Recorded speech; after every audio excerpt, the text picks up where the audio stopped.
What's up, YouTube? Terry Thornberry Performance at it again. We have a Nissan 240 SX S14 model. From 1995. 1995. Was just a regular KA, just a typical KA, broken stud on the first exhaust manifold, so we're gonna fix that up. And really important, especially if you're gonna lower your 240, making sure that your wire harness is tucked up. As you can see, this all got burnt through. If you look real closely, you can see powers and grounds are actually melted on each other. That's not what you need. Grounds need to be connected to the chassis. Powers need to have a constant or a 12-volt ignition source. They do not need to meet. When they do, fuses blow. Well, they burn. They burn and blow. So once this is all put back together, we'll do a little breakdown on this car for you guys. So now, as you can see, the whole wiring clip is disassembled. It's already been previously redone. So now we got to go and make sure that things aren't exposed, such as so. Powers are fully connected. So when grounds want to interfere it, they're not. Making sure everything is nice and covered and protected. But it's just going all the way underneath it. And when it's done, just overlay it across so your wheel can smack up here. So the wiring is, as far as all the wiring is going to the correct wires. The headlights are coming on. They are run off their own fuses as far as for this box.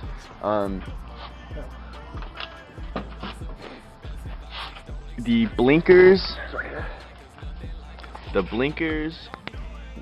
when to test for voltage.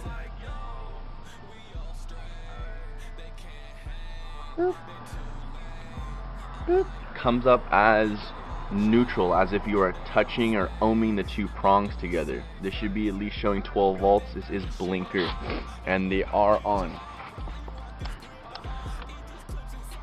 See,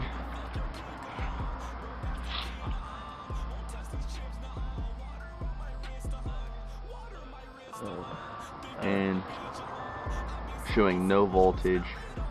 When we go in the dash, no type of blinker connectivity, no type of rear light as far as even when you're holding on the brake. And these connectors are getting no readings. These are getting just 12 ohms as well, which shows us that the body control module, BCM, which is triggering the blinkers, the dash, the rear lights, all that is going to be blown out, simply because all these wires were touching, powers and grounds were touching each other. Fuses were already popped in multiple spots as far as the ignition, as far as for the windows, relays, all that stuff.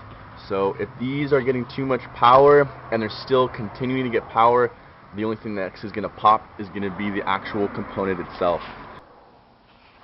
So for the rest of the car, since we know what to tell the customer now as far as the headlights, and for what to get as far as for the blinkers, the rear lights, and the interior pieces, next we'll just be putting on the headers, wrapping up all the wiring, put the front bumper on, and then we'll do a little bit of a go over with the car. So we got the wire lip under. As you can see, now the wheel can Major do what clearance, baby! You can fit a 19 up in this biz! A what? A 19 up in this Oh, biz. a 19 up in this biz. Yeah. So one of our buddies, this is just a simple drift build, S14 with the KA in it. Animal auto, just lower control arms, and then full control arms and everything in the rear. Just a nice little steering wheel, 5-speed.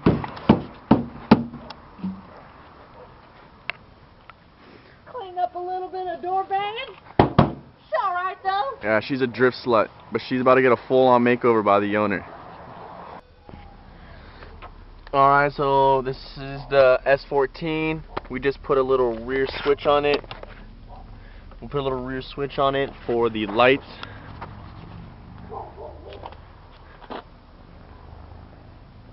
So instead of replacing the BCM, we just put a little light switch on it, tapped into the rear lights just to get him driving around on the streets, just to go street sharking. I've been sipping so much, I'm smelling.